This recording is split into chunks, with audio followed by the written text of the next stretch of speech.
भगवान श्री सीतारामचंद्र जी की मंगलमयी कथा सुधा का हम सभी लोग श्रवण लाभ प्राप्त करें, उसके पूर्व भगवान नाम संकीर्तन श्रद्धा भक्ति के साथ कर लें, पश्चात भगवान की कथा का आस्वादन करें। श्री राम जय जय राम, श्री राम जय जय राम, श्री राम जय जय राम, श्री राम जय जय राम, श्री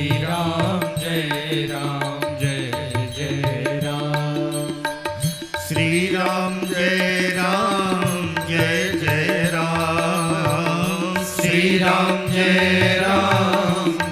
जय राम, श्री राम जय जय राम, श्री राम जय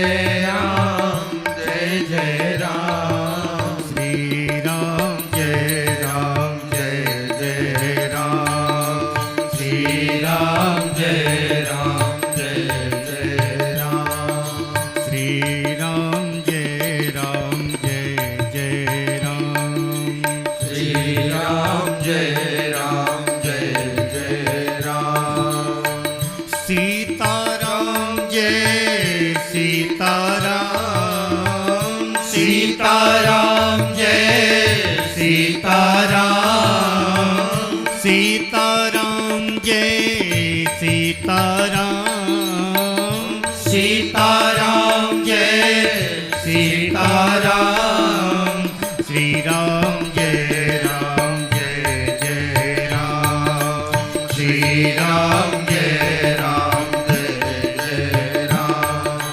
श्री राम जय जय राम, श्री राम जय जय राम, श्री राम जय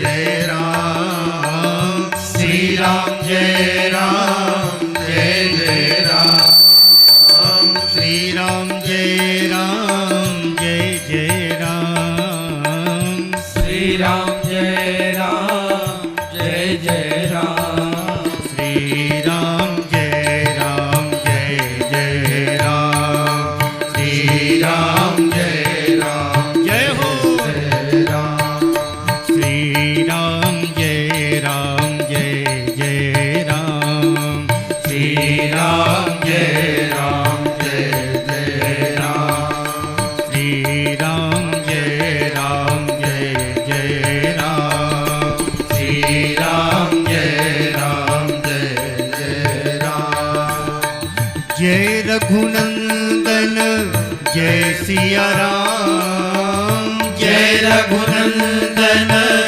जय सिया राम, जय रघुनंदन जय सिया राम, जय रघुनंदन जय सिया राम, जानकी वल्लभ सीताराम, जानकी वल्लभ सीताराम, जानकी वल्लभ सीताराम, जानकी वल्लभ सीताराम, श्री राम जय जय राम, श्री राम जय जय राम, कौशल्या के प्यारे राम, कौशल्या के प्यारे राम, कौशल्या के प्यारे राम, कौशल्या के प्यारे राम, दशरथ राज दुलारे राम, दशरथ राज दुलारे राम, दशरथ राज दुलारे राम, दशरथ राज दुलारे राम, श्री राम जय जय राम, श्री राम जय जय राम, श्री राम जय जय राम, श्री राम जय जय राम,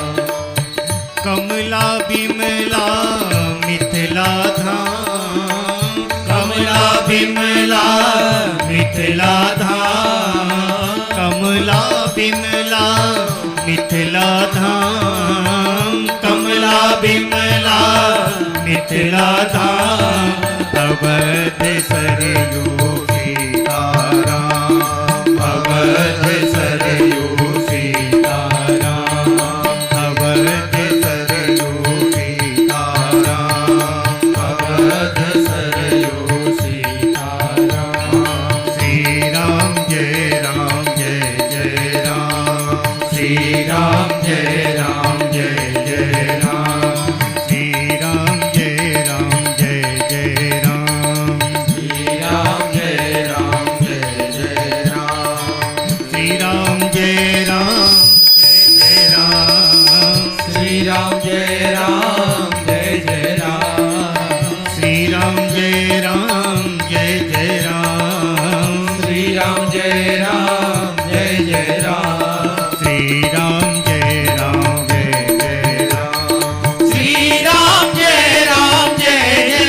राम श्री राम जय जय राम श्री राम जय जय राम श्री राम जय जय राम श्री राम जय जय राम श्री राम जय जय राम श्री राम जय जय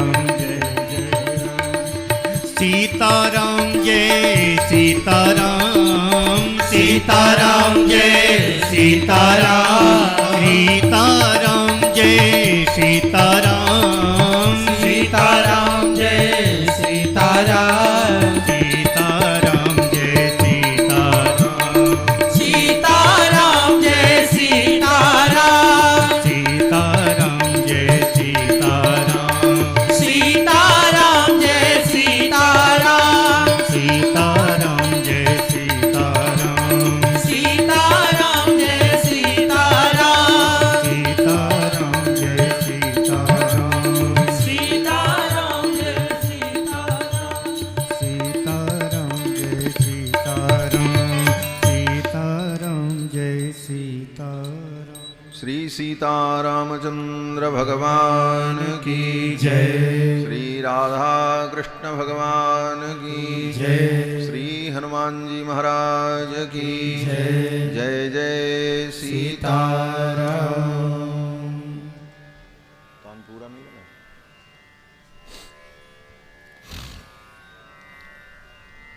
परमाध्यक्ष अनंत कोटि ब्रह्मांड नायक सर्वेश्वरेश्वर पुराण पुरुषोत्तम भगवान श्री सीतारामचंद्र जी भगवान की कथा के परम रसिक श्रोता आंजनेय श्री हनुमंत लाल जी महाराज इस श्री राम कथा महोत्सव के यजमान दंपति सपरिवार सपरिकर उनके समस्त बंधु बांधव दूर दूर से आए हुए श्रद्धालु श्रोता बंधुओं धर्मानुरागी सज्जनों श्रद्धामयी माताओं भगवान श्री सीतारामचंद्र जी की मंगलमयी कृपा के फलस्वरूप हम सभी लोग भगवान श्री राम की पावन कथा का श्रवण लाभ प्राप्त कर रहे हैं। भगवान श्री राम का पावन चरित्र, इस चरित्र का एक एक अक्षर हमारे जीवन के महान से महान पाप को नष्ट करने वाला है। एकैकम अक्षरम प्रोक्तम महापातक नाशनम। गोस्वामी तुलसीदास जी महाराज कहते हैं कि इस चरित्र को, इस कथा को जो प्रेम पूर्वक सुनेगा, प्रेम पूर्वक जो इसे गाएगा, वो कलयुग में रह करके भी कलयुग के दोष से मुक्त होकर समस्त सुमंगल का, समस्त शुभ का आस्पद बनेगा।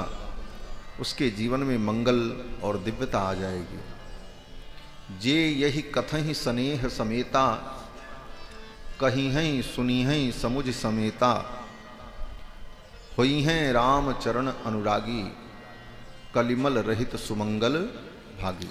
जे यह कथहि स्नेह समेता, जे यह कथहि स्नेह समेता, कही है सुनी है समूह जिस सचेता, कही है सुनी है समझ सचेता, हुई है राम चरण अनुरागी, हुई है राम चरण अनुरागी, कलिमल रहित सुमंगल भागी, कलिमल रहित सुमंगल भागी, जे यह कथहि स्नेह समेता, जे यह कथहि स्नेह समेता, जे यह कथहि स्नेह, जे यही कथहि स्नेह समेता, कही है सुनी है समुझ सचेता। इस कथा को जो प्रेम पूर्वक श्रवण करेगा, इसे कहेगा सचेत होकर, सावधान होकर, होई हैं राम चरण अनुरागी, उन्हें भगवान के चरणों का अनुराग प्राप्त होगा और कलिमल रहित सुमंगल भागी, कलयुग का जो मल है, कलयुग का जो दोष है, उस दोष से मुक्त होकर वो सुमंगल का भागी बनेगा।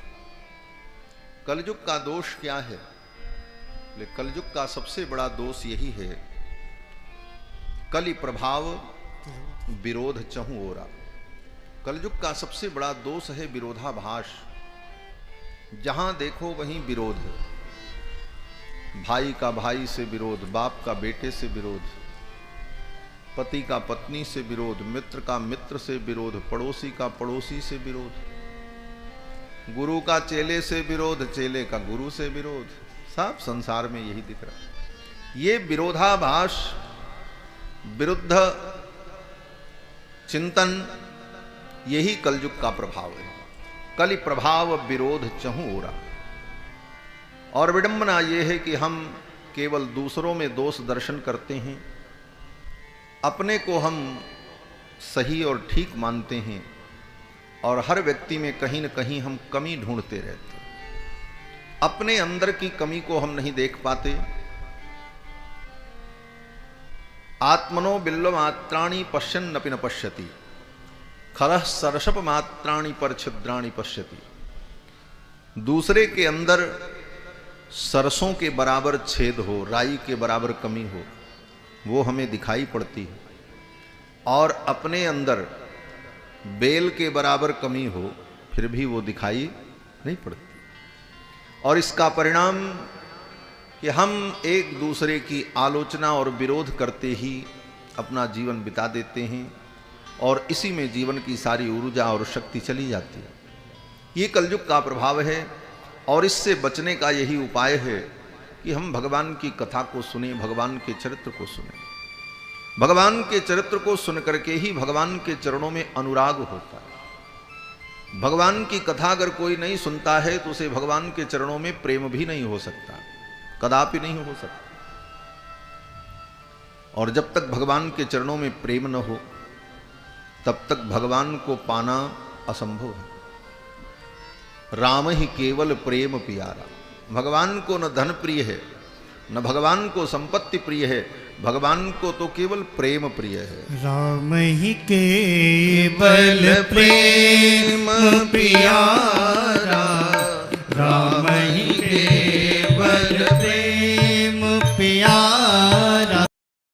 जान लेहु जो जान लेहारा, जान लेहु जो जान लेहारा, जान लेहु जो जान लिहारा, जान लेहु जो जान लिहारा।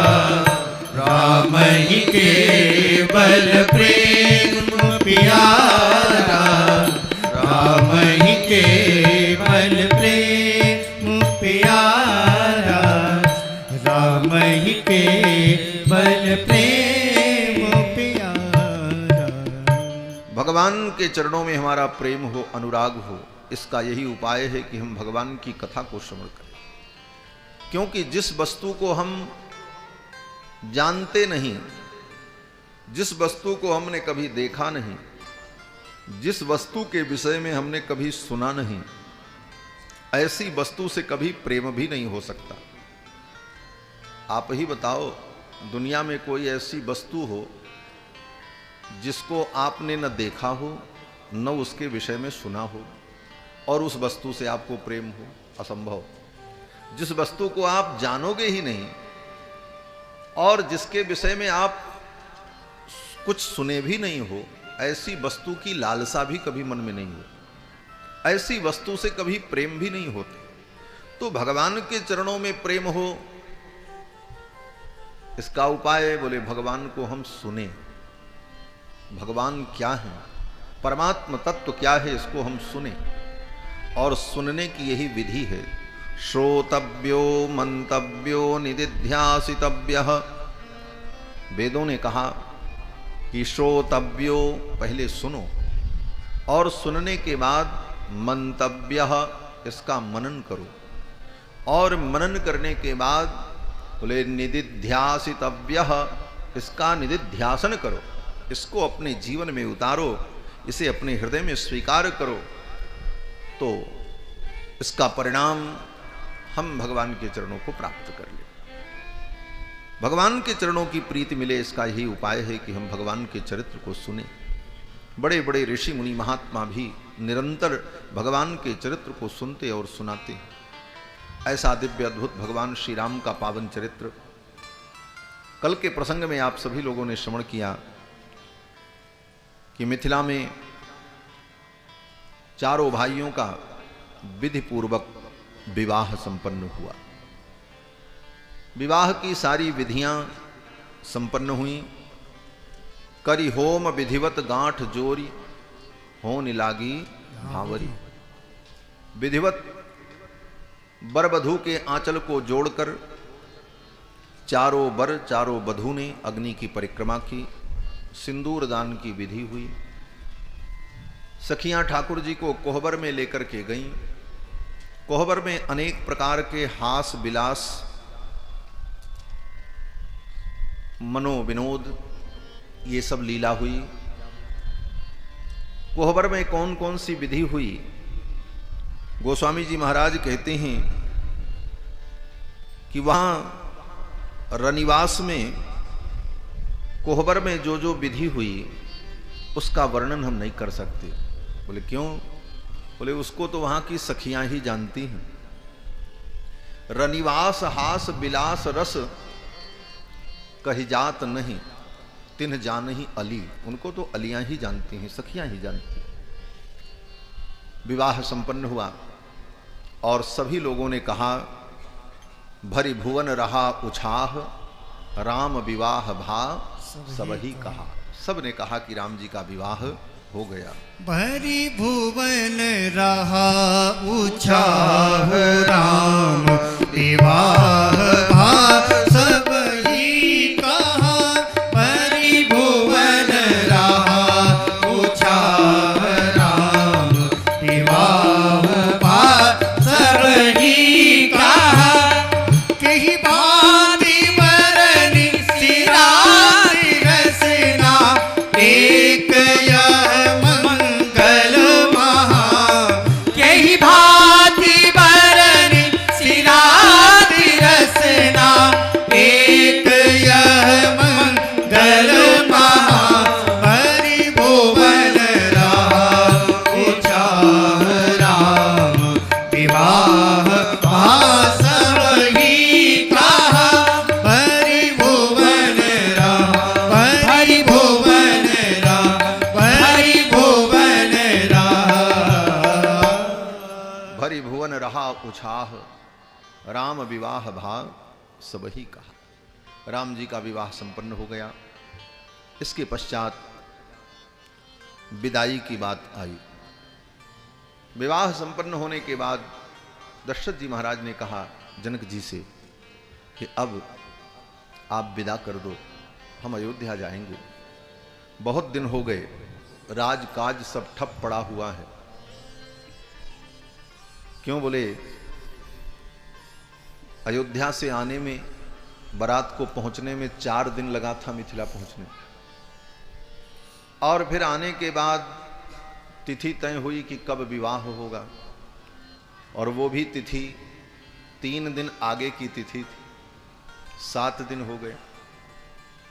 और फिर विवाह के बाद 3 दिन तक विधि विधान होता रहा। चौथे दिन चतुर्थी कर्म संपन्न हुआ। आजकल विवाह की विधि ही पूरी नहीं होती। क्यों बोले, 2 घंटे में तो विवाह होता। शाम को बारात पहुंची, 11-12 बजे तक तो नाचने गाने में, फालतू के फंड के काम में समय बर्बाद किया, पैसा बर्बाद किया। मंडप में विवाह के समय गए तो वहां जल्दी मची है, जल्दी करो जल्दी करो।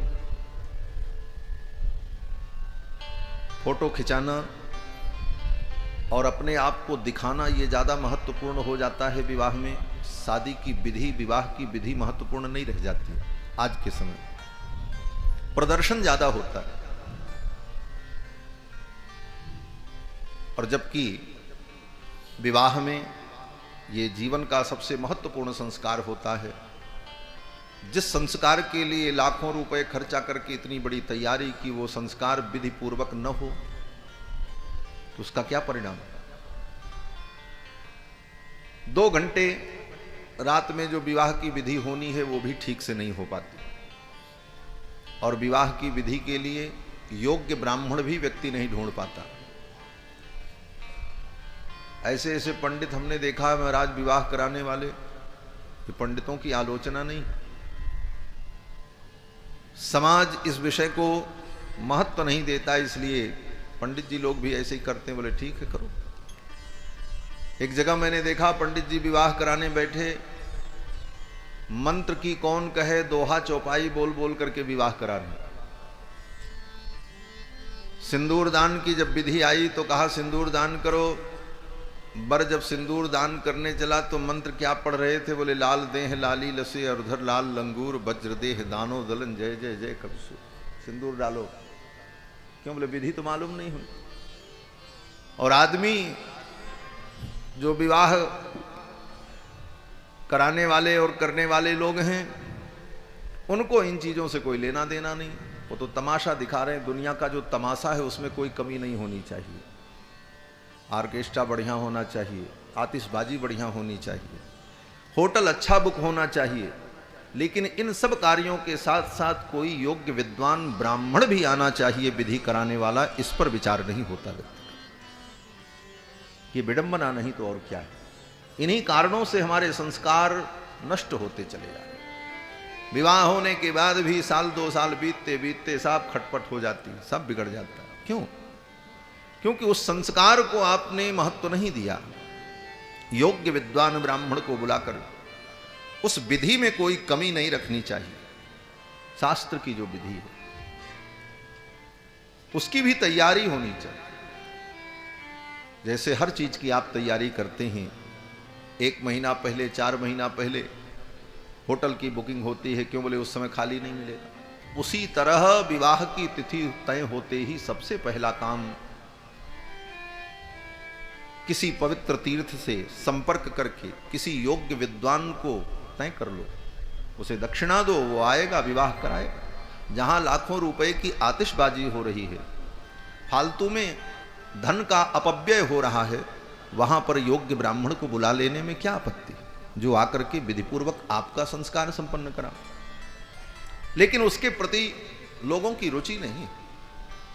2 घंटे का विवाह संस्कार, वो भी विधिपूर्वक नहीं होता।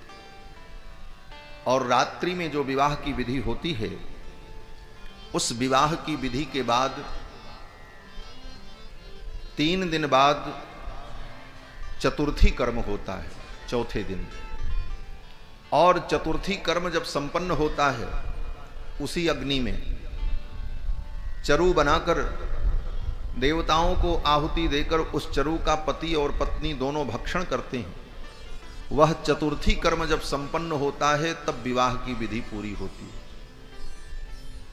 अब चतुर्थी कर्म सब लुप्त हो गया। एक दिन का विवाह, रात में गए और बाजा बजा, सब कुछ नाटक हुआ, नाच गान हो गया, सवेरे अपने अपने घर काम खत्म।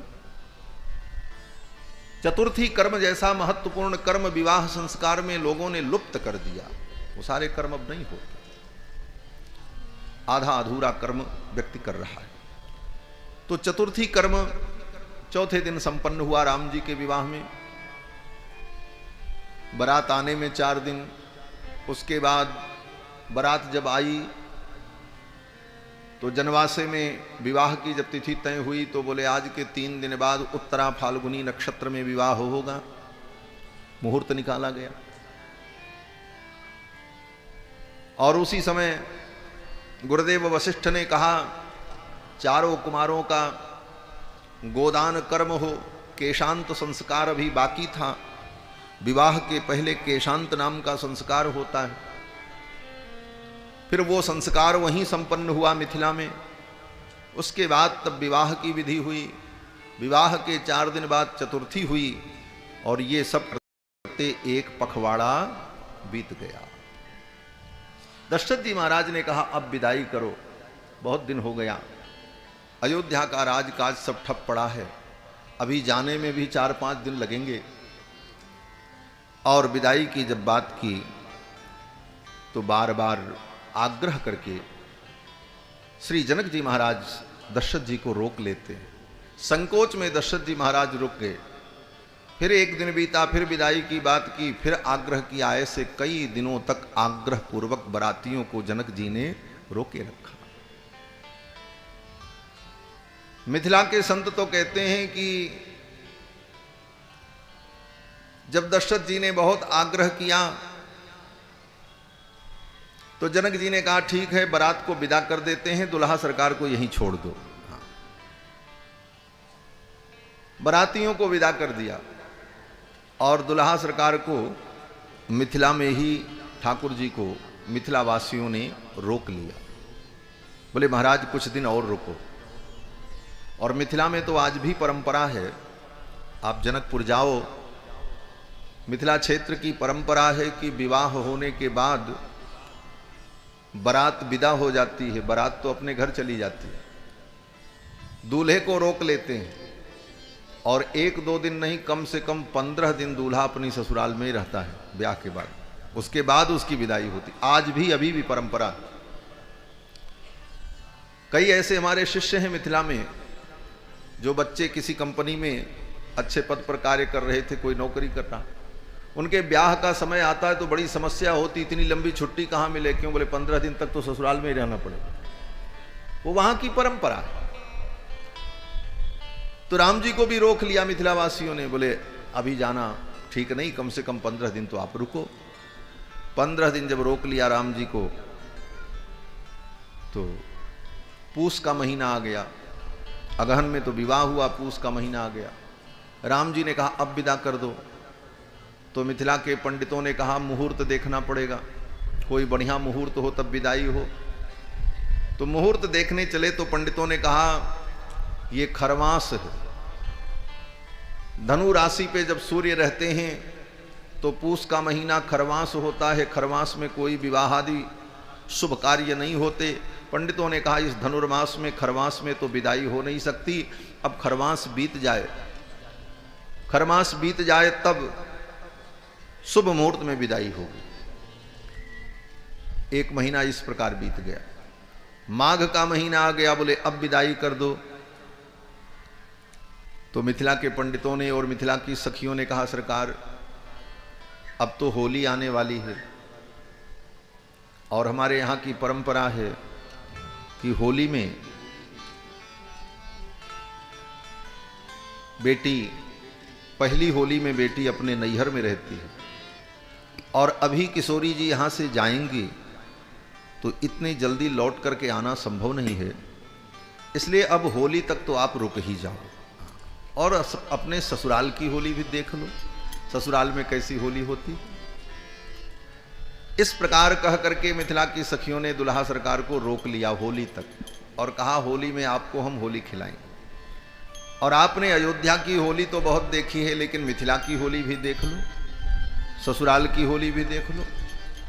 और फिर महाराज ठाकुर जी को सखियों ने रोक लिया और बसंत का उत्सव आया, होली आई। मिथिला की सखियों ने ठाकुर जी को होली में रंग से रंग दिया। सखियों ने कहा सरकार आज आपको हम नचाएंगे, और मिथिला की सखियों ने होली में भगवान को खूब नचाया। कैसे नचाया? मिथिला की सखियों ने कहा आज इनको नर से नारी बनाएंगे, और भगवान का सुंदर नारी वेश में श्रृंगार किया सखियों ने, और ठाकुर जी को खूब ताली बजा बजा करके होली में नचाया। होली में आए ससुरारी किशोरी जुके साजनवा, भला होली में आए ससुरारी किशोरी जुके साजनवा, भला होली में आए ससुरारी किशोरी जुके साजनवा, भला होली में आए ससुरारी किशोरी जुके साजनवा। साजनवा हो साजनवा हो साजनवा हो साजनवा हो, भला होली में आए ससुरारी किशोरी जुके साजनवा, भला होली में आए ससुरारी किशोरी जुके साजनवा। सब सखियां मिली पकड़ के लायब, सब सखियां मिली पकड़ के लायब, सब सखियां मिली पकड़ के लायब, सब सखियां मिली पकड़ के लायब, नर से बनायब नारी किशोरी जुके साजनवा, नर से बनायब नारी किशोरी जुके साजनवा। भला होली में आए ससुरारी किशोरी जुके साजनवा, भला होली में आए ससुरारी किशोरी जुके साजनवा। सखियों ने कहा बड़ा अद्भुत संजोग है कि आप होली के अवसर पर ससुराल में हो, आज आपको हम नर से नारी बनाएंगे। ठाकुर जी ने कहा ऐसा मत करो भाई, नर से नारी क्यों बनाओगी? तो सखियों ने कहा सरकार यही काम आप भी करते हो, किसी जीव को नर बना देते हो, किसी जीव को नारी बना देते हो।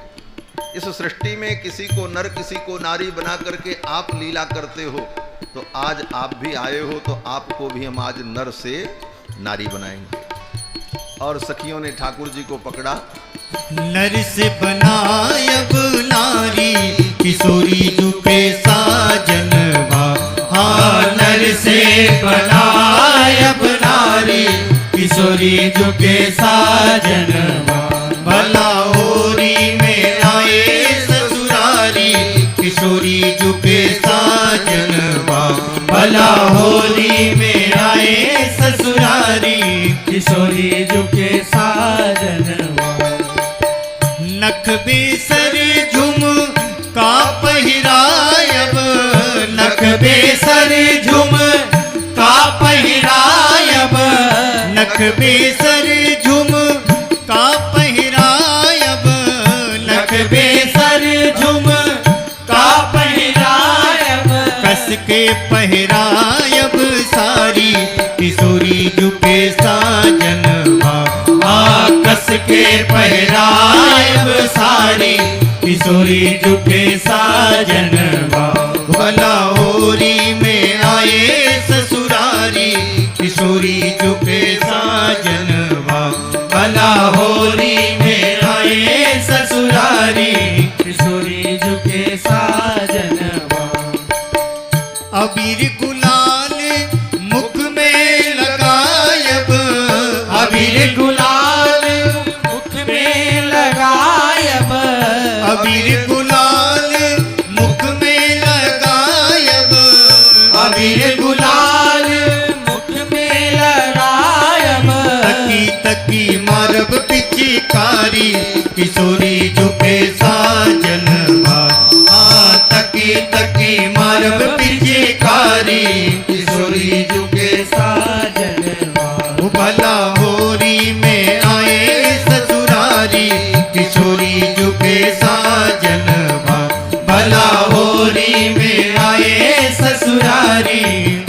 बीजू के साजनवा। छुटका भैया से सखियों ने कहा दुल्हा सरकार को आज नारी बना करके इनको नचाएंगे। सखियों ने कहा सरकार आपको नाचना पड़ेगा। भगवान ने कहा मत नचाओ भाई। तो सखियों ने कहा सरकार आप भी अपनी माया में सबको नचाते हो। अनंत अनंत जीवों को आपने अपनी माया में नचाया है, तो आज हम भी आपको नचाएंगे। क्यों? बोले माया सबको नचाती है। सब जग को रही नचाए, हरि माया जादू कर ली। सब जग को रही नचाए, हरि माया जादू कर ली। हरि माया जादू कर ली, हरि माया जादू कर ली। हरि माया जादू करनी, हरि माया जादू कर ली। सब जग को रही नचाए, हरि माया जादू कर ली। सब जग को रही नचाए, हरि माया जादू करनी। कोया को पार न पावे, यह सबको नाच नचावे। कोया को पार न पावे, यह सबको नाच नचावे। दुख में सुख को रही दिखाए, हरि माया जादू कर ली। दुख में सुख को रही दिखाए, हरि माया जादू करनी। सब जग को रही नचाए, हरि माया जादू कर ली। सब जग को रही नचाए, हरि माया जादू करनी। जग बस में चराचर नाचे, कोई कृपा पात जन बाँचे। जग बस में चराचर नाचे, कोई कृपा पात जन बाँचे। यही सतगुरु, यही सतगुरु, यही सतगुरु ने ही बचाए, हरि माया जादू कर ली। यही सद्गुरु ने ही बचाए, हरि माया जादू करनी। वो सब जग को रही नचाए, हरि माया जादू कर ली। सब जग को रही नचाए, हरि माया जादू करनी। जब पंथ न कोई सूझे, तब जाए गुरु जिस बूझे।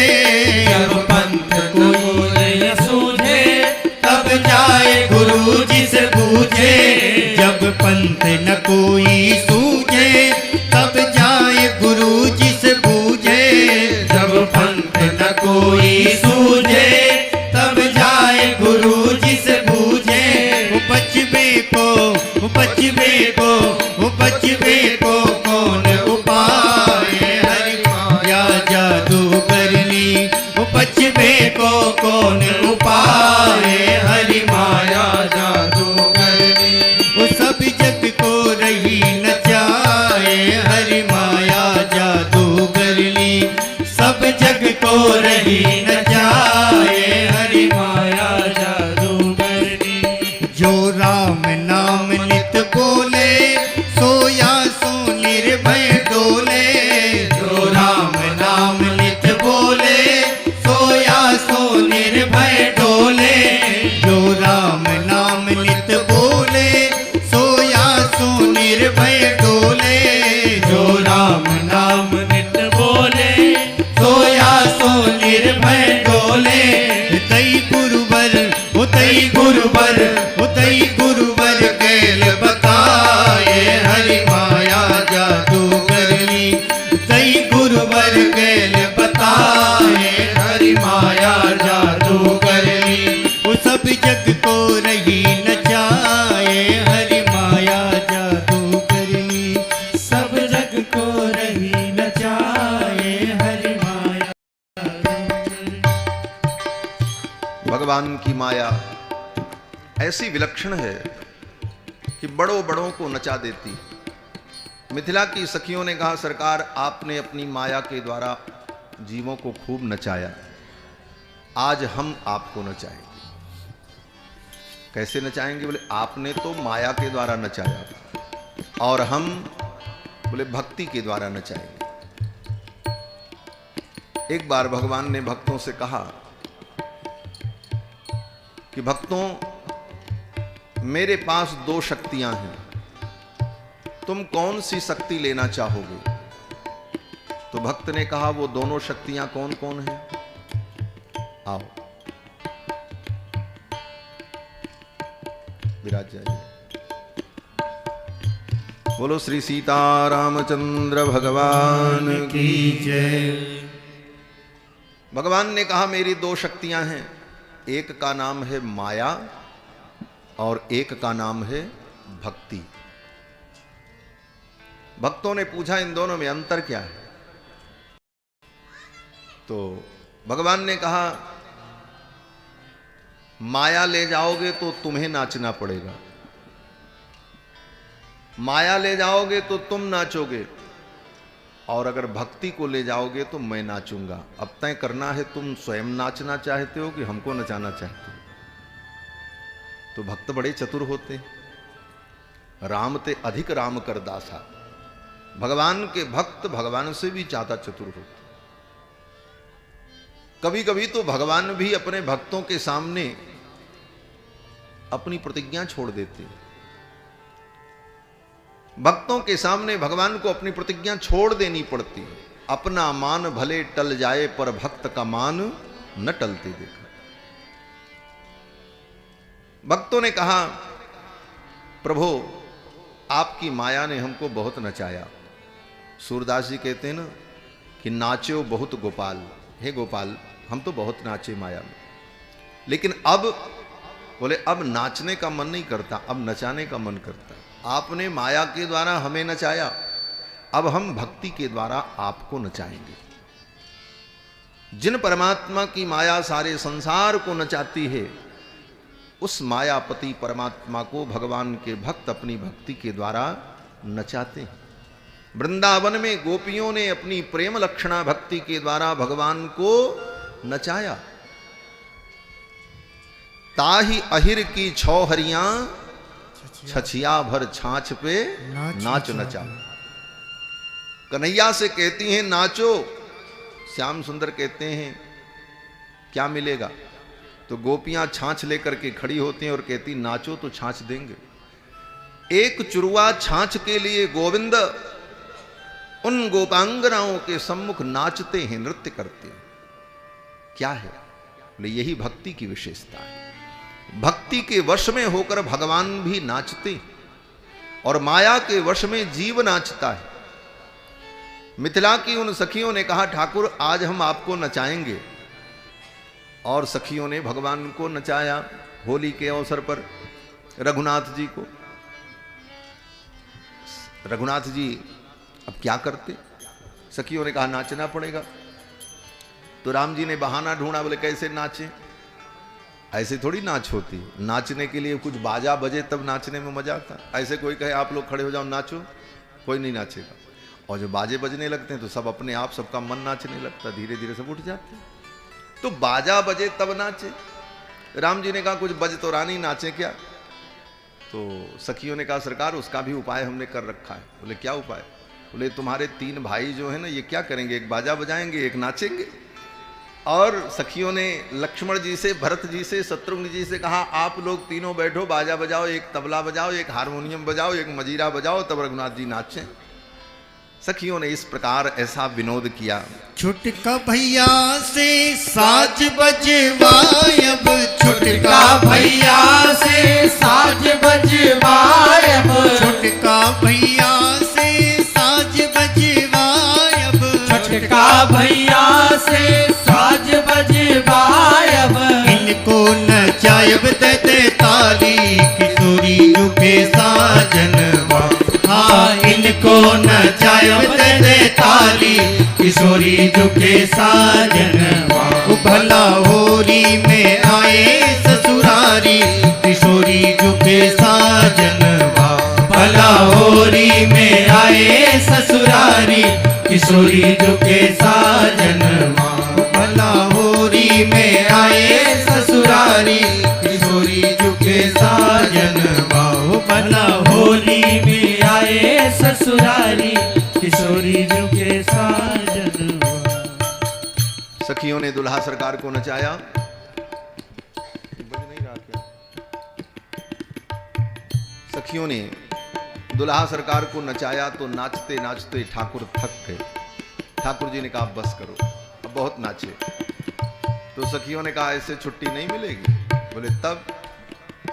बोले एक शर्त है। बोले क्या शर्त? सखियों ने कहा या तो हमारी जानकी जी के चरणों में प्रणाम कर लो, तब आपको फुर्सत देंगे। इनके चरणों में आप अपना मत्था झुका दो हमारी किशोरी जी के चरणों में, तो आपको हम छोड़ दें।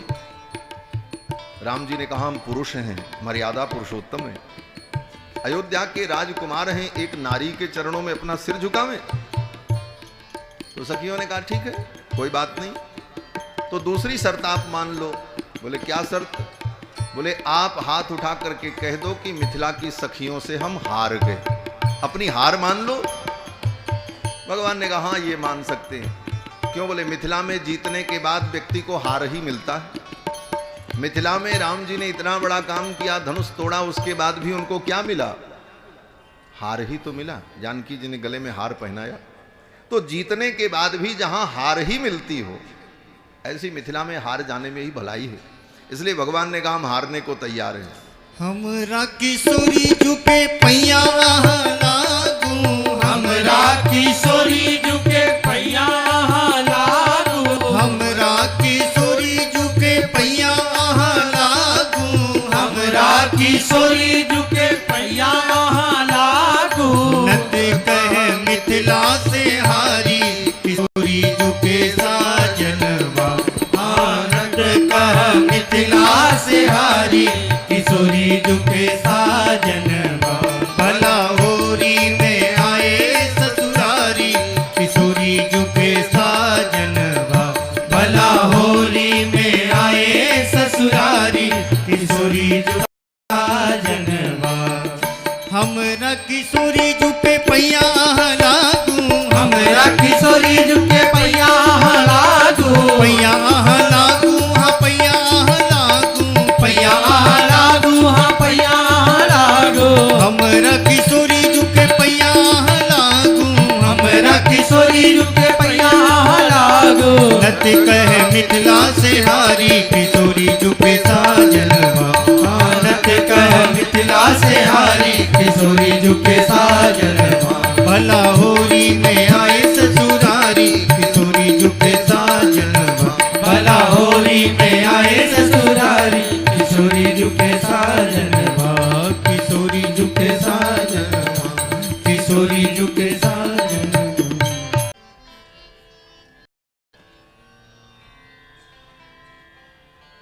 उत्तम नहीं होते। जन्म मास में उसके लिए कोई भी मांगलिक कर्म अच्छा नहीं माना जाता। तो इसलिए आपका जन्म मास है, इस जन्म मास में आपकी विदाई करना यह ठीक नहीं। अब तो आपका जन्मदिन मनाएंगे यहीं पर मिथिला में। इस बहाने चैत्र के महीने में भी रोक लिया। बैसाख का महीना आया, बोले अब विदा कर दो। तो मिथिला के पंडितों ने कहा बैसाख का महीना जो है वो तो जानकी जी का जन्म मास है, अब उनको कैसे विदा करें? विदा तो दोनों को करना है, इसलिए ये भी महीना ठीक नहीं। जानकी जी के कारण ये महीना ठीक नहीं है, इसलिए एक महीने और रुक जाओ, जैसे इतना दिन तैसे और सही। बैसाख का महीना भी बीत गया, जेठ का महीना आ गया, बोले अब विदाई कर दो। तो मिथिला के पंडितों ने कहा अब जेठ के महीने में तो विदाई नहीं हो सकती। बोले अब क्या समस्या है? तो पंडितों ने कहा वर भी जेठ और कन्या भी जेठ, और जेठ का महीना 3-3 जेठ हो जाए तो कोई शुभ काम नहीं होता। अब जेठ में भी विदाई नहीं हुई, जेठ का महीना भी बीत गया, आषाढ़ का महीना आ गया। राम जी ने कहा अब तो विदा कर दो, अब तो कोई विदाई का मुहूर्त बन जाए। तो मिथिला के पंडितों ने कहा सरकार अब तो आषाढ़ का महीना आ गया, चारों तरफ पानी बरस रहा है। श्री जनक जी महाराज ने नदियों पर जितने सेतु बंधाए थे सब बह गए बाढ़ में, अब आप जाओगे कैसे? और बरसात के दिन में तो सन्यासी भी कहीं नहीं जाता। सन्यासी का मतलब ही होता है यति। यति माने यतति, यतति माने जो चलायमान रहता है, जो घूमता रहता है, उसी को सन्यासी कहते हैं। और सन्यासी भी वर्षा ऋतु में कहीं नहीं जाते, 4 महीने एक जगह रह करके चातुर्मास से करते। जब सन्यासी भी वर्षा ऋतु में कहीं यात्रा नहीं करते, तो आप पत्नी को लेकर गृहस्थ होकर इस वर्षा में यात्रा करो, ये आपके लिए धर्म नहीं है, इसलिए अब आपको तो रुकना ही पड़ेगा। ये सब बहाना करके आषाढ़ के महीने में भी रोक लिया। सावन का महीना आया और घनघोर वर्षा शुरू हुई, और घनघोर वर्षा शुरू हुई। अब जाने का कोई रास्ता नहीं। मिथिला की सखियों ने कहा, सरकार अब यहीं आपको झूला झुलाएंगे और कजरी सुनाएंगे, गीत सुनाएंगे, अब तो झूला का आनंद लो। फिर तो मिथिला में सखियों ने ठाकुर जी को बढ़िया झूला झुलाया। सोने के हिडोल पर, स्वर्ण के झूले पर विराजमान करा करके श्री सीतारामचंद्र जी को सखियां झूला झुलाती हैं और सुंदर गीत गाती हैं। अरे राम रिम झिम बरसे पनिया, झूले राजा रनिया है हारी। अरे राम रिम झिम बरसे पनिया, अरे रिम झिम बरसे पनिया, रिम झिम बरसे पनिया, अरे राम रिम झिम बरसे पनिया। झूले राजा रनिया हारी, झूले राजा रनिया हारी। रिम झिम बरसे पनिया, अरे राम रिम झिम बरसे पनिया, रिम झिम बरसे पनिया, अरे राम रिम झिम बरसे पनिया। झूले राजा रनिया हारी, झूले राजा रनिया हारी। रिम झिम बरसे पनिया, अरे राम रिम झिम बरसे पनिया। गिर आए घुमड़ गलकारे, पड़े रिम झिम बूंद फुहारे रामा। गिर आए घुमड़ गलकारे, पड़े रिम झिम बूंद फुहारे रामा। चमक रही दामनिया, अरे राम चमक रही दामनिया, अरे राम चमक रही दामनिया, अरे राम चमक रही दामनिया। झूले राजा रनिया हारी, झूले राजा रनिया हारी। रिम झिम बरसे पनिया, अरे राम रिम झिम बरसे पनिया। अंग अंग में भूषण निराला, गले सोहे मणिन के माला रामा। अंग अंग में भूषण निराला, गले सोहे मणिन की माला रामा। कमर परी कर धनिया, अरे राम कमर पड़ी कर धनिया, कमर पड़ी कर धनिया, अरे राम कमर पड़ी कर धनिया। झूले राजा रनिया हारी, झूले राजा रनिया हारी। रिम झिम बरसे पनिया, अरे राम रिम झिम बरसे पनिया। तू झूले सुरग ही डोरा, बिन दाम लेत मन मोला रामा। तो झूले सुरग ही डोरा, बिन दाम लेत मन मोला रामा। मंद मंद मुस्कनिया, अरे राम मंद मंद मुस्कनिया, अरे राम मंद मंद मुस्कनिया, अरे राम मंद मंद मुस्कनिया। झूले राजा रनिया हारी, झूले राजा रनिया हारी। रिम झिम बरसे पनिया, अरे राम रिम झिम बरसे पनिया, अरे राम रिम झिम बरसे पनिया। गल पैया दिए दो झूले, होके मस्त लिए दो फूले रामा। गल पैया दिए दो झूले, होके मस्त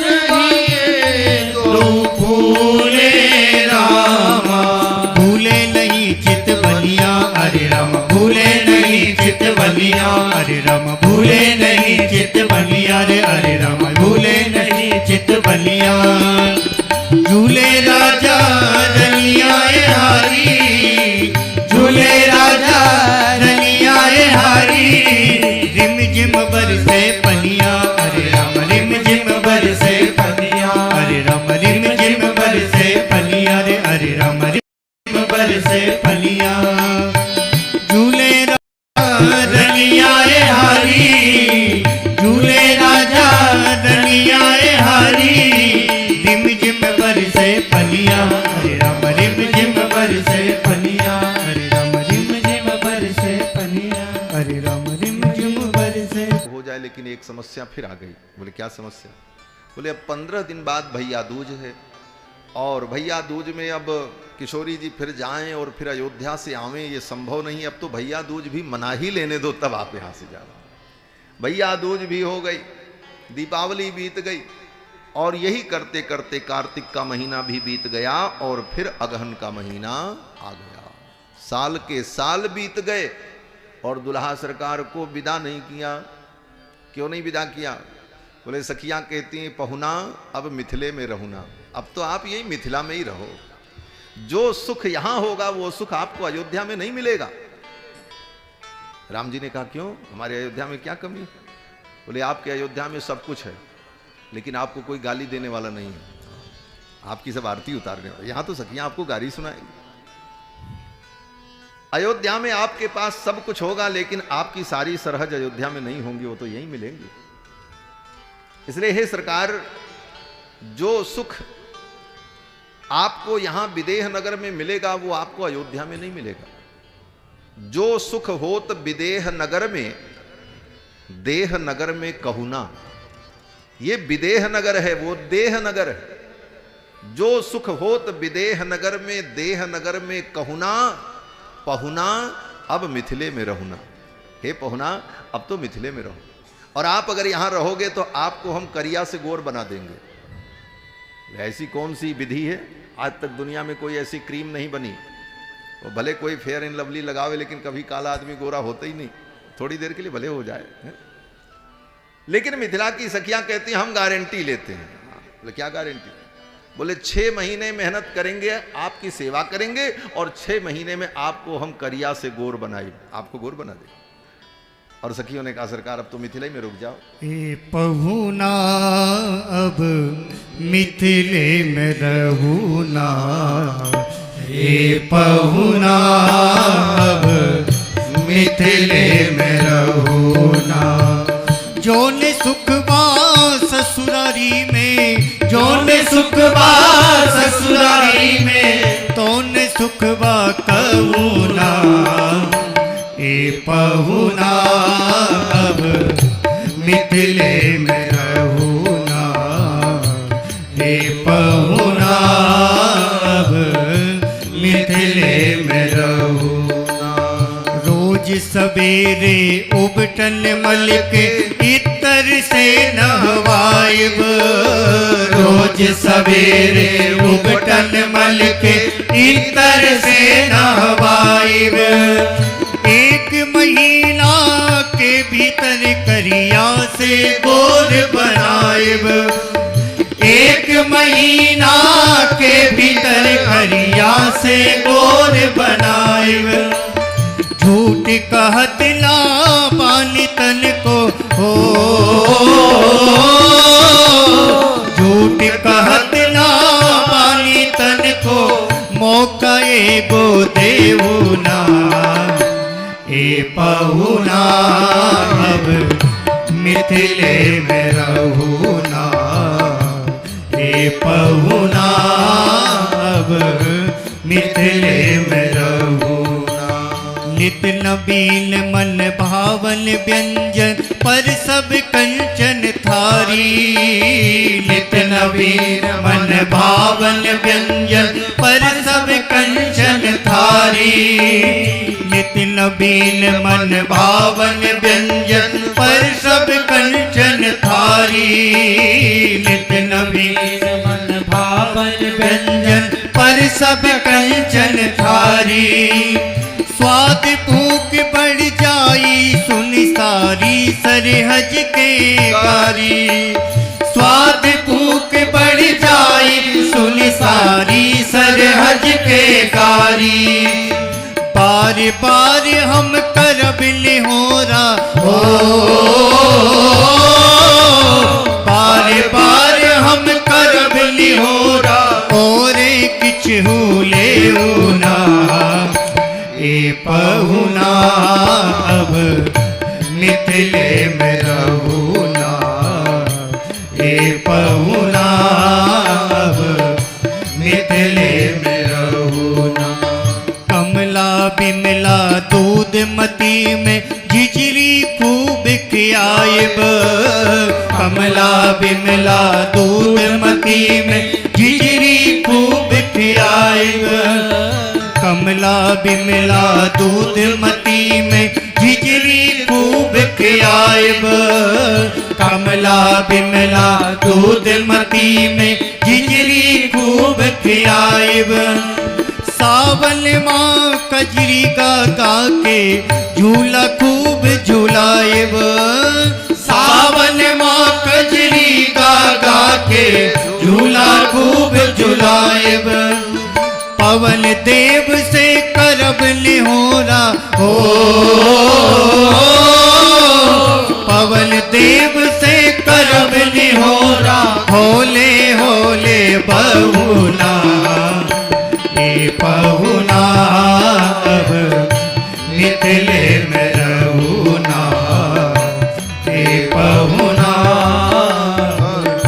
मिथिले में रहुना। रहत कहत कछु दिन मिथिला में मन ऐसन रम जाई, रहत कहत कछु दिन मिथिला में मन ऐसन रम जाई।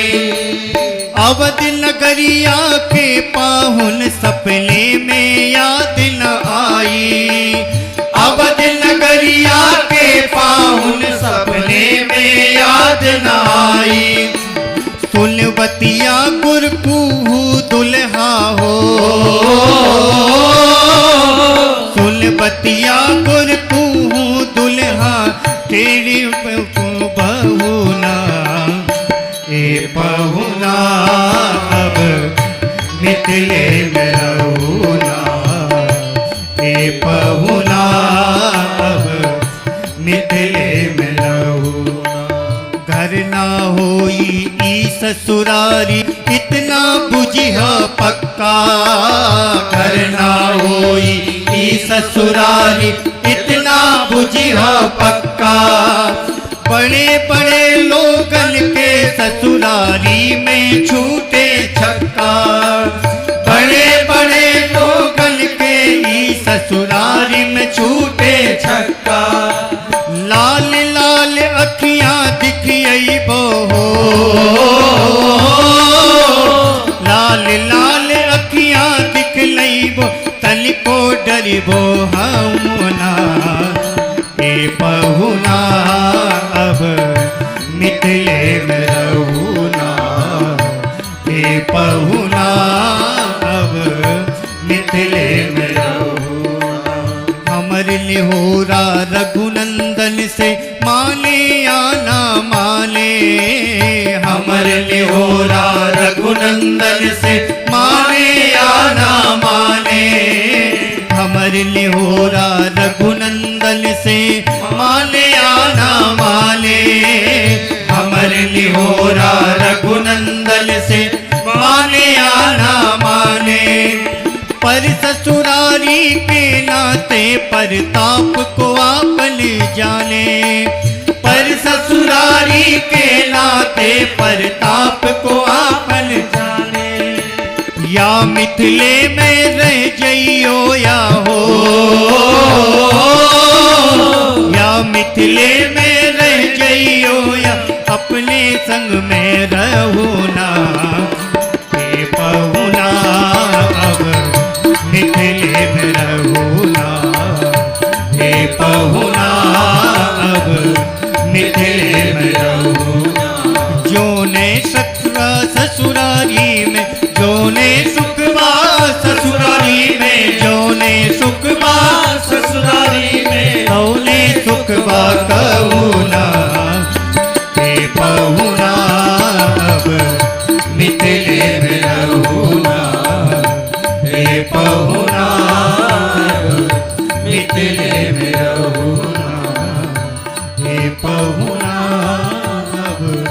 मिथिले में रहो ना।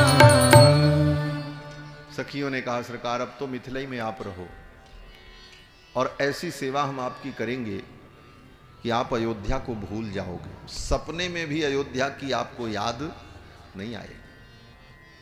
और बड़े ही आग्रह से प्रेम से मिथिला की सखियों ने ठाकुर जी को जनकपुर में रोक लिया। मिथिला के संतों का भाव है कि ठाकुर जी दुल्हा सरकार विवाह के बाद विदा होकर के अयोध्या गए ही नहीं, मिथिला में ही रह गए। किस रूप में? बोले मिथिला बिहारी कोहबर बिहारी दूल्हा सरकार के रूप में भगवान मिथिला में ही रह गए।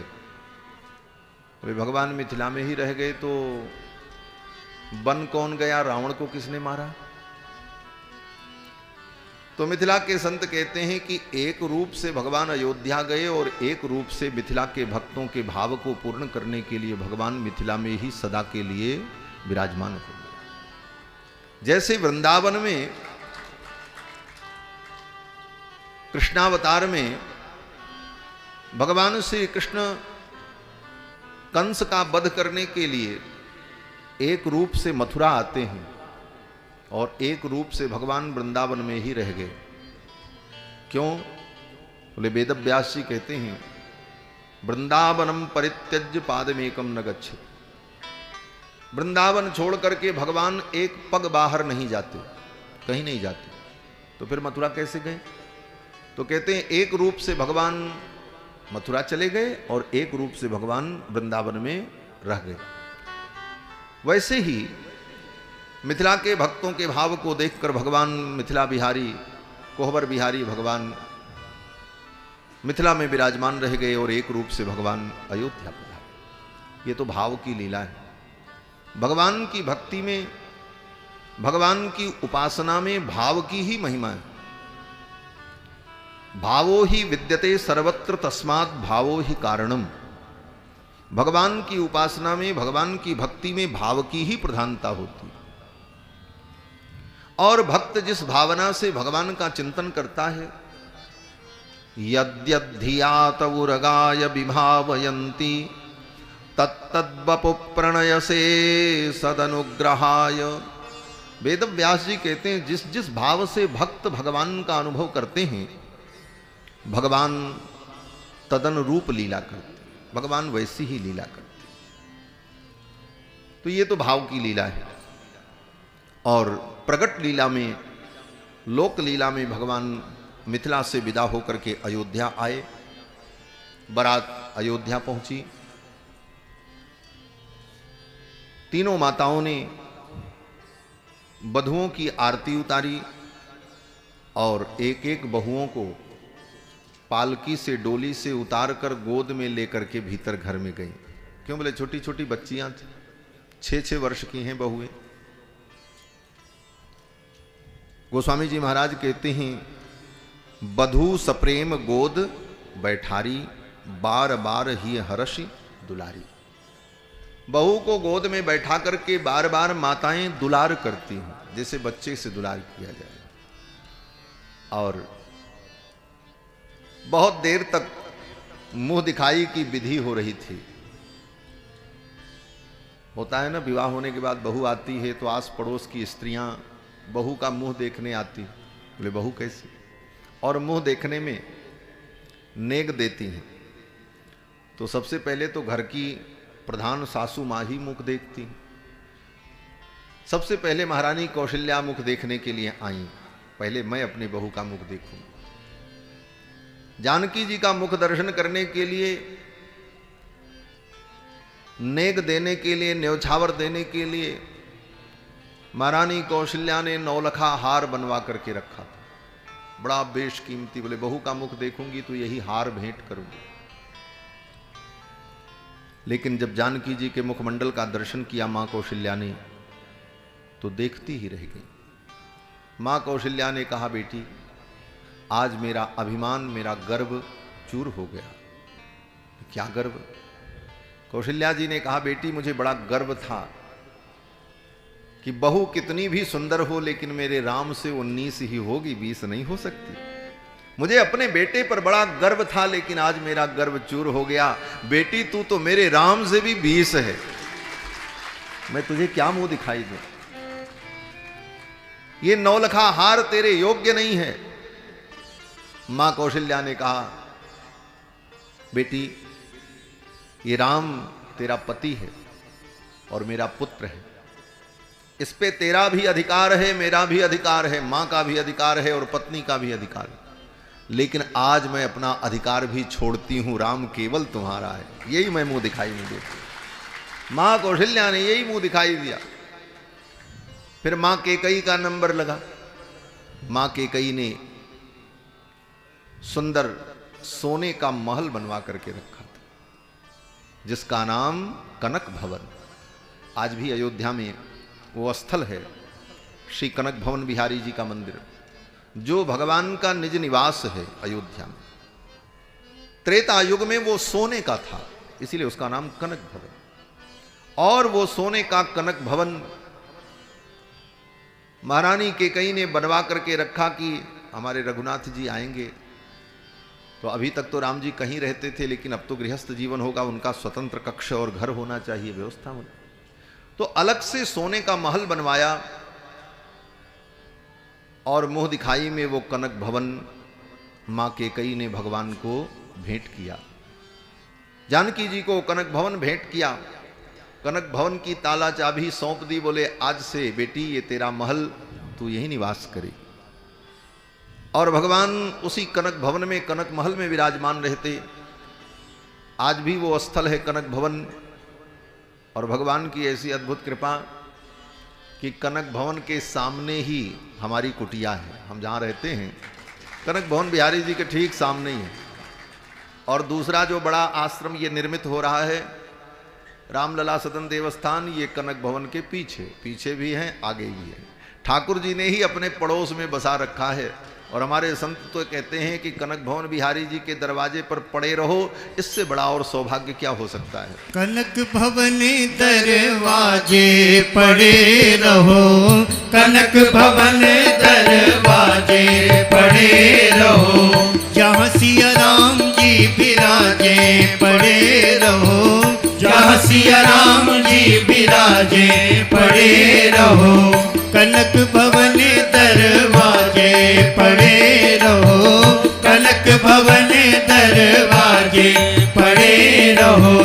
आवत जात संत जन दर्शन, आवत जात संत जन दर्शन, दर्शन करके सुजन मन हर्षत, दर्शन करके सुजन मन हर्षत। देखत कलीमल भागे पड़े रहो, देखत कलीमल भागे पड़े रहो। कनक भवन दरवाजे पड़े रहो, कनक भवन दरवाजे पड़े रहो। सुगर सुपान सुद्वार सुहावे, सुघर सुपान सुद्वार सुहावे, छटा मनोहर मोहि मन भावे, छटा मनोहर मोहि मन भावे। सुंदर शोभा साजे पड़े रहो, सुंदर शोभा साजे पड़े रहो। कनक भवन दरवाजे पड़े रहो, कनक भवन दरवाजे पड़े रहो। अवध बिहारी सिंहासन सोहे, अवध बिहारी सिंहासन सोहे, अवध बिहारी सिंहासन सोहे, अवध बिहारी सिंहासन सोहे। संग श्री जनक लली मन मोहे, संग श्री जनक लली मन मोहे, संग श्री जनक लली मन मोहे, संग श्री जनक लली मन मोहे। अति अनुपम छवि साजे पड़े रहो, अति अनुपम छवि साजे पड़े रहो। कनक भवन दरवाजे पड़े रहो, विराजे पड़े रहो। श्री सिया राम रूप ही है हारी, श्री सिया राम रूप ही हारी, लखी राजेश जाए बलिहारी, लखी राजेश जाए बलिहारी, लखी राजेश जाए बलिहारी, लखी राजेश जाए बलिहारी।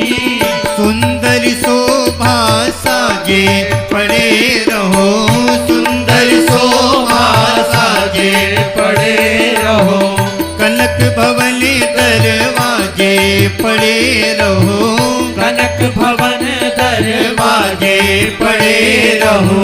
जहाँ सिया राम जी विराजे पड़े रहो, जहाँ सिया राम जी विराजे पड़े रहो, कनक भवन दरवाजे पड़े रहो, कनक भवन दरवाजे पड़े रहो, दरवाजे पड़े, दरवाजे पड़े रहो, दरवाजे पड़े रहो।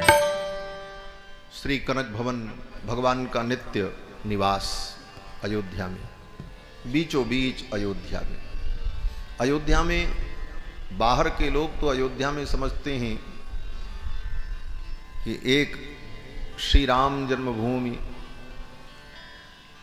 उसी के नाम से राम जन्मभूमि तो अयोध्या है ही है। राम जी का जहाँ जन्म हुआ वो जन्मस्थल भगवान श्री राम की पावन जन्मभूमि दिव्य पवित्र तीर्थ है।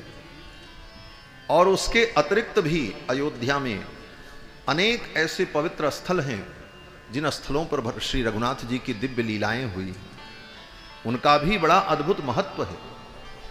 श्री कनक भवन जहां पर ठाकुर जी नित्य निवास करते हैं, उनका अपना निज निवास। अयोध्या में मणि पर्वत जहां पर भगवान विहार करते हैं, मणि पर्वत भगवान का विहार स्थल। प्रमोद वन जहां प्रमोद वन में भगवान विहरण करते हैं, प्रमोद वन में भगवान झूला झूलते लीला करते। सरयू जी में राजघाट जहां पर रघुनाथ जी स्नान करते, दतुवन कुंड जहां पर भगवान दंत धावन करते। ऐसे ऐसे सब पवित्र अयोध्या के अनेक स्थल हैं, 148 तीर्थ हैं। उसमें से कुछ प्रकट हैं, कुछ गुप्त हैं।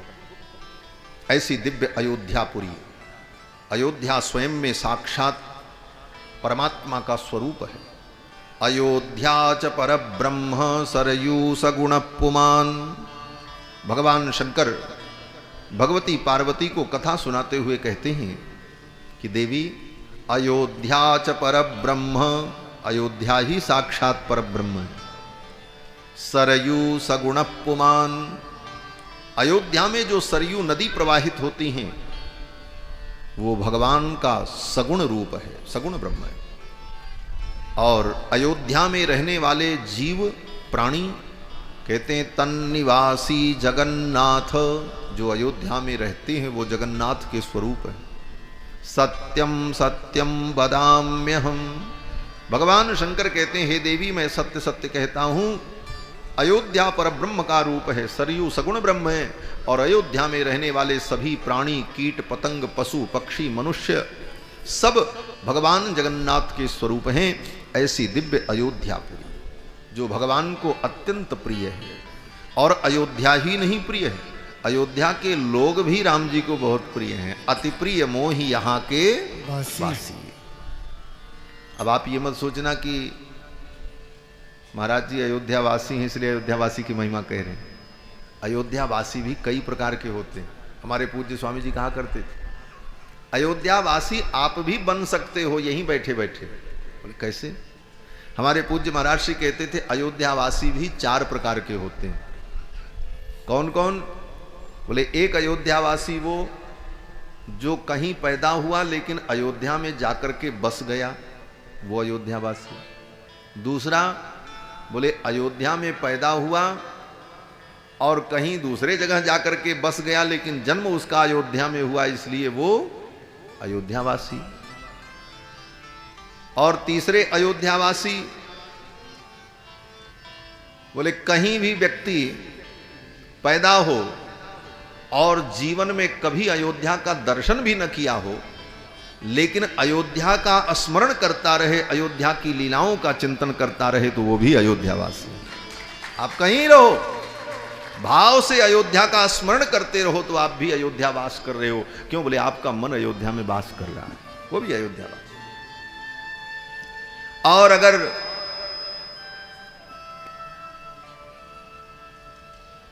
पूर्वज की दृष्टि से विचार करो तो दुनिया के जितने मनुष्य हैं, सभी मनुष्यों के पूर्वज श्री मनु जी महाराज अयोध्या के राजा थे, इसलिए जितने लोग हैं सब अयोध्यावासी हैं। क्यों? बोले साहब के पुरखा जो है मनु जी महाराज अयोध्या के थे, इसलिए सब अयोध्यावासी। क्यों? बोले जैसे जिसके बाप दादे जहां के होते हैं, व्यक्ति वहीं का कहलाता है। ये बजरंग अग्रवाल जी के जो बच्चे हैं, उनका जन्म तो हैदराबाद में हुआ, लेकिन सब कहते हैं हम कोटपुतली के हैं। बोले तुम तो यहां पैदा भी नहीं हुए। क्यों? बोले तुम्हारे बाप दादे पैदा हुए इसलिए इसको अपना मानते। उसी तरह दुनिया के जितने मनुष्य हैं, उन सभी मनुष्यों के पुरखा श्री मनु जी महाराज, और वो मनु जी अयोध्या के राजा, इसलिए सब की पुरी अयोध्यापुरी है और सब अयोध्या के ही हैं। इस भाव से अगर चिंतन करे तो कहीं भी रह करके व्यक्ति अयोध्यावास का ही फल प्राप्त करता है। 7 मोक्षदायिनी पुरियों में अयोध्या सबसे पहले गिनी जाती है। पहले अयोध्या, तब मथुरा। अयोध्या, मथुरा, माया, काशी, कांची, हेवंतिका, पुरी, द्वारावती चैव सप्तैता मोक्षदायिका। ये मोक्ष देने वाली 7 मोक्षदायिनी पुरियों में सबसे पहले अयोध्या का ही नाम आता है। अयोध्या और अन्य पुरियों में जो मोक्ष मिलता है वो भी अयोध्या का ही संबंध है। मथुरा में मोक्ष मिलता है, क्यों? मथुरा भी मोक्षदायिनी पुरी। बोले मथुरा में भी मथुरापुरी को बसाने वाले कौन हैं? बोले मथुरापुरी को हमारे अयोध्या के राजकुमार श्री शत्रुघ्न जी ने बसाया था। पढ़ लेना रामायण। वहां पर लवणासुर नाम का एक दैत्य था, बड़ा दुर्दांत था, उसी का साम्राज्य था। वहां के ब्राह्मणों ने, ऋषियों ने आकर के अयोध्या में राम जी के दरबार में प्रार्थना की, महाराज हमारी रक्षा करो, मथुरा मंडल में उस दैत्य के आतंक से हम लोग त्रस्त हैं। तो राम जी के सभा में आकर के जब उन ब्राह्मणों ने, ऋषियों ने कहा, तो राम जी ने अपने भाइयों की ओर देखा, भरत जी की ओर, शत्रुघ्न जी की ओर, लक्ष्मण जी की ओर। ये कार्य कौन करेगा? तो शत्रुघ्न जी उठ करके खड़े हो गए। उन्होंने कहा, प्रभु मुझे आज्ञा दें, मैं जाऊंगा और उस असुर का वध करके इन ब्राह्मणों को आनंद प्रदान करूंगा। तुरंत भगवान श्री राम ने चंदन अक्षत पुष्प मंगाया और वहीं अयोध्या में ही शत्रुघ्न जी का राज तिलक किया, मथुरा का राजा घोषित किया। जैसे दिल्ली में बैठे बैठे पार्टी का मुखिया प्रदेश का मुख्यमंत्री तय कर देता है, किस प्रदेश का कौन मुख्यमंत्री बनेगा, तय वहीं हो जाता है केंद्र में। उसी प्रकार अयोध्या में भगवान श्री रघुनाथ जी ने शत्रुघ्न जी का तिलक किया और कहा, मैं मथुरा का राजा बना रहा हूं, अब जाओ उसे जीत करके राज्य की स्थापना करो। यही तो हमारे राम जी की विशेषता, पहले राजा बनाते हैं, राज्य सिंहासन पर बाद में बैठाते, पहले ही राजा घोषित कर देते। विभीषण के साथ भी यही किया, सुग्रीव के साथ भी यही किया। शत्रुघ्न जी को भी तिलक लगा दिया, बोले जाओ मथुरा का राजा बना दिया, अब उसे मार करके वहां से भगाओ और राज्य करो। श्री शत्रुघ्न जी महाराज संपूर्ण सेना लेकर के चल पड़े और मथुरा जाकर के उस दैत्य का वध किया और मथुरापुरी को शत्रुघ्न जी ने बसाया पुनः, और फिर मथुरा के राजा बनकर के शत्रुघ्न जी महाराज रहे। कई वर्षों तक मथुरा का राज्य श्री शत्रुघ्न जी ने चलाया। तो मथुरापुरी को बसाने वाले भी हमारे अयोध्या के राजकुमार हैं, अयोध्या का संबंध है। और मथुरा में कल्याण करने वाली कौन है? बोले जमुना मैया है। और जमुना कौन है? बोले अयोध्या की बेटी हैं। हाँ, सूर्य भगवान की पुत्री हैं जमुना, और सूर्य वंश अयोध्या का पवित्र वंश है, अयोध्या की ही बेटी है जो कल्याण कर रही। काशी में कौन कल्याण कर रहा? बोले काशी में गंगा जी हैं, सबको मुक्ति प्रदान करती हैं। वो गंगा कौन है? बोले वो भी अयोध्या की बेटी हैं। अयोध्या के राजा महाराज भगीरथ उनको लेकर के आए थे, उनका नाम भागीरथ है। काशी में भी प्राणियों को जो मुक्ति मिलती है वो मुक्ति किसके बल पर मिलती है? बोले राम नाम के बल पर। भगवान शंकर काशी में मरने वाले प्राणियों के कान में राम राम कह करके उन प्राणियों को मुक्ति प्रदान करते हैं। तो काशी में भी जो मुक्ति मिलती है वो अयोध्या का ही संबंध है। मथुरा में जो मुक्ति प्राप्त होती है वो भी अयोध्या का संबंध है। हरिद्वार में जो मुक्ति प्राप्त होती है वो भी अयोध्या का संबंध है। मुक्ति का केंद्र है अयोध्या। अयोध्या च पर ब्रह्म सरयू सगुण पुमान, ऐसी दिव्य अयोध्यापुरी। और अयोध्या के मध्य में राम दुर्ग, और राम दुर्ग के मध्य में श्री कनक भवन, ठाकुर जी का नित्य निवास। महारानी कैकेयी ने मुंह दिखाई में दिया। जब सुमित्रा जी ने जानकी जी का मुख देखा तो सुमित्रा जी ने सोचा अब मैं क्या दूं। सुमित्रा जी ने सोचा बहू को वो वस्तु मैं दूं जो बहू के पास न हो, तब देने की कीमत होगी। क्या नहीं है? सुमित्रा जी ने विचार किया बहू के पास रघुनंदन जैसा त्रिभुवन कमनीय पति है, दशरथ जी जैसे ससुर हैं, अयोध्या जैसी ससुराल है, कनक भवन जैसा दिव्य निज निवास है। जानकी के पास सब कुछ है, कमी क्या है? बोले एक बेटे की कमी है बस। बहू के पास सब कुछ है लेकिन एक पुत्र की कमी है। और सुमित्रा जी ने मुख देखा और कहा बेटी मैं अपने पुत्र लक्ष्मण को सेवक के रूप में, पुत्र के रूप में मैं तुम्हें मुंह दिखाई में देती हूं। आज से लक्ष्मण तेरा बेटा है। लक्ष्मण को सौंप दिया। इसीलिए आगे प्रसंग आएगा जब राम जी वन में जाने लगे तो लक्ष्मण जी अपनी मां सुमित्रा जी को प्रणाम करने जाते विदा होने के लिए। और जब सुमित्रा जी को प्रणाम करने गए तो सुमित्रा जी ने डांट दिया लक्ष्मण को, लक्ष्मण तुम यहां क्यों आए? लक्ष्मण जी ने कहा मां मैं आपको प्रणाम करके अनुमति लेने आया हूं। तो सुमित्रा जी ने कहा किससे अनुमति लेने आए? बोले मां से। तो सुमित्रा ने कहा मैं तुम्हारी मां नहीं हूं, तुम्हारी मां तो सीता है। उसी दिन मैंने तुमको सीता को दे दिया था। सीता तुम्हारी मां है, राम तुम्हारे पिता हैं। जब उनके साथ ही तुम जा रहे हो तो मेरी अनुमति की कोई जरूरत नहीं है। तात तुम्हारे मात बैदेही, तात तुम्हारे मात बैदेही, पिता राम सब भांति स्नेही, पिता राम सब भांति स्नेही, तात तुम्हारे मात बैदेही, तात तुम्हारे मात बैदेही। मां सुमित्रा ने कहा तात तुम्हारू मातु वैदेही, वैदेही तुम्हारी मां है। रामम दशरथम विद्धि माम विद्धि जनकात्मजाम। वाल्मीकि रामायण में भी सुमित्रा जी यही कहती हैं कि रामम दशरथम विद्धि, हे लक्ष्मण राम ही तुम्हारे पिता हैं। माम विद्धि जनकात्मजाम, जनकात्मजा सीता जो है वही तुम्हारी मां है। अयोध्याम अटवीम विद्धि, अयोध्या ही जंगल ही तुम्हारे लिए अयोध्या है। राम जी जहां रहेंगे वहीं अयोध्या है। अयोध्या से राम जी नहीं है, राम जी से अयोध्या है। जहां राम रहते हैं वही अयोध्या हो जाती है। क्योंकि वशिष्ठ जी ने यही कहा है। जब राम जी का वनवास हो रहा था, महारानी कैकेयी ने बलकल वस्त्र ला करके दिया और कहा इन बलकल वस्त्रों को पहन करके सीता वन में जाएंगी। वशिष्ठ जी को अच्छा नहीं लगा।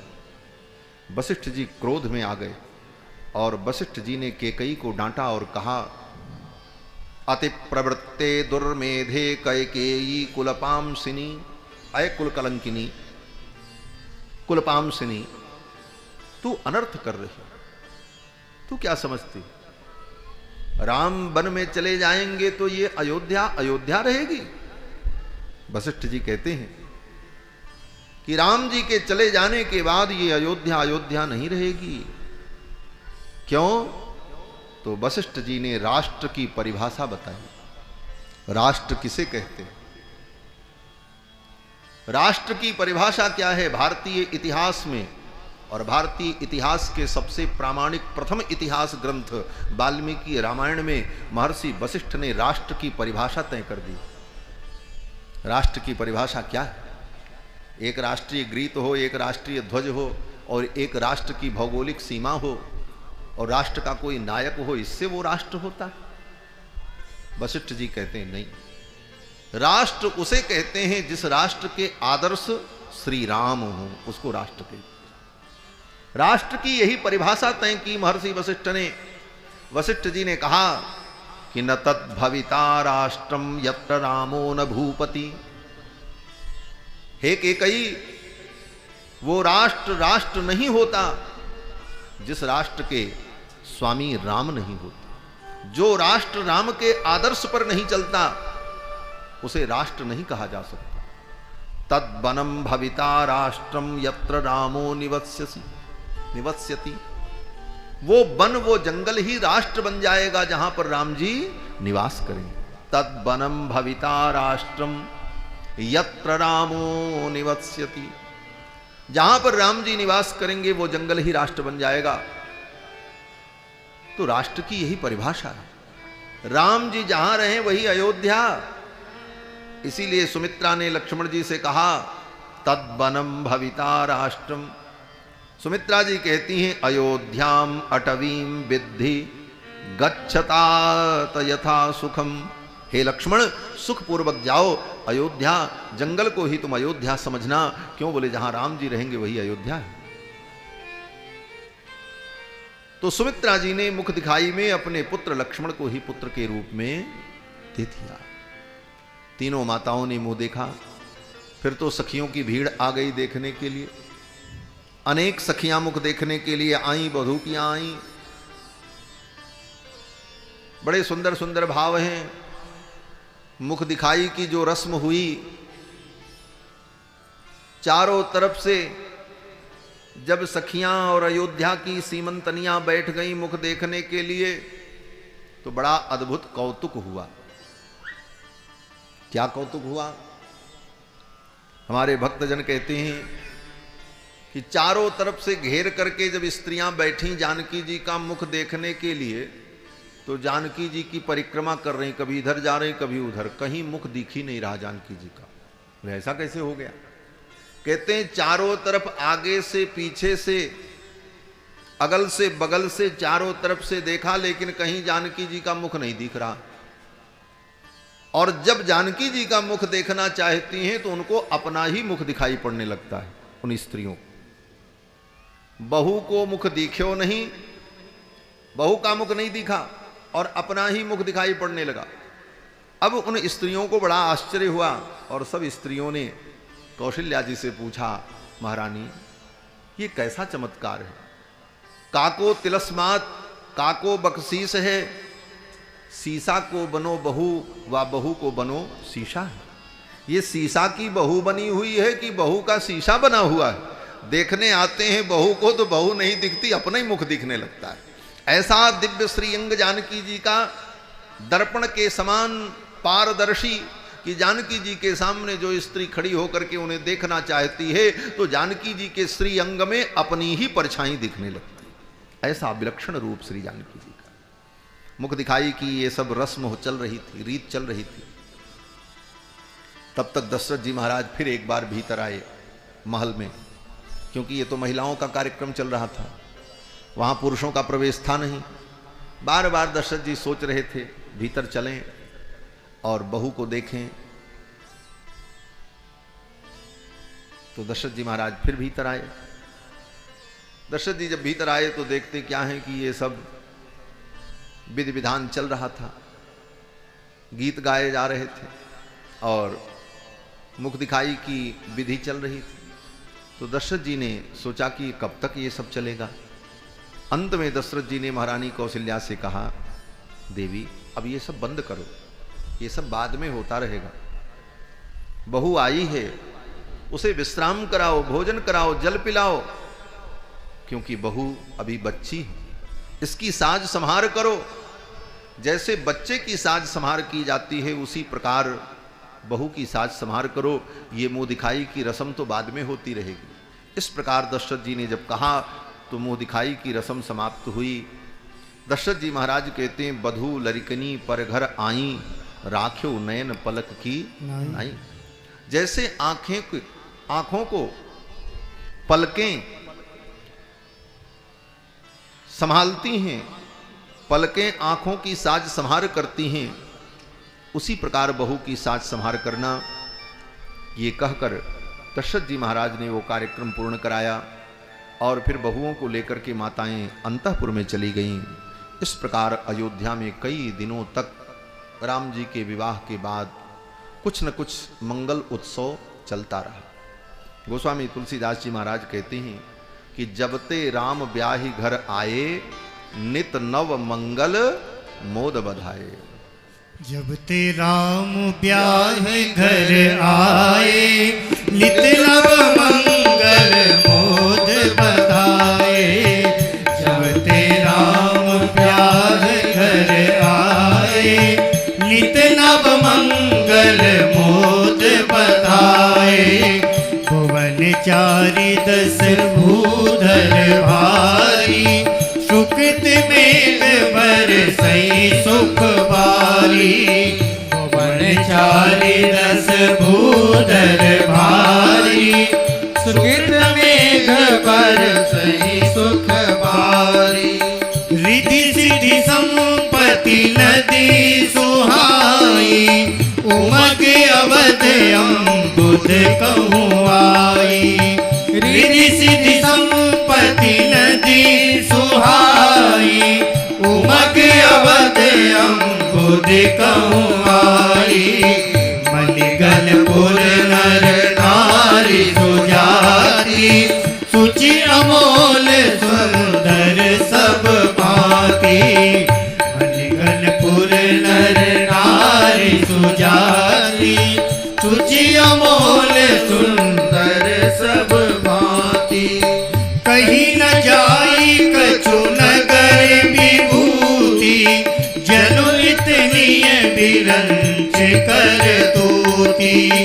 कहीं न जाई कछु नगर विभूति, जनु इतनी बिरंच कर तूती। सब विधि सब पुर लोग सुखारी, रामचंद्र मुख चंद निहारी। सब विधि सब पुर